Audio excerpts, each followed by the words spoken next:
Are you interested in media coverage with over 80,000 podcast playbacks per month, along with automated outreach to thousands of customized targets to grow your revenue more efficiently?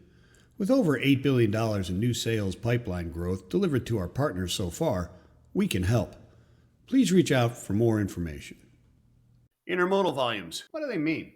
Are they further proof that the recession never actually happened and it was just a correction from the anomalous highs of the past few years? Is expecting a rebound to some sort of higher rate at this particular point foolhardy?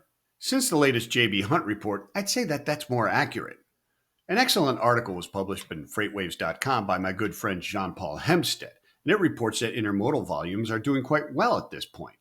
Or, more accurately, better than one might expect at this point in the year. Of course, it's compared to the trough after the probably never again highs as far as capacity strain of the past few years. It's also in the heat of a rather intense election year where the world was either going to be saved or completely destroyed, according to both sides' narratives. Also, Chinese New Year's in 5 days. And there's also the irrational impacts of tariff fears that never manifested the last few times they were implemented. And never rescinded, by the way. We're also talking about intermodal container movements, domestic origin of trailers and intermodal boxes on rail cars. That's not exactly indicative of loaded or empty. And the distinction is not made in the article. There are reasons for domestic movement of containers other than moving freight.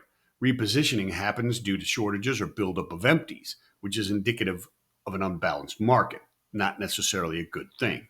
As pointed out by Jean-Paul in the article, rail volumes are an indicator of the market's sentiments concerning their inventory volumes.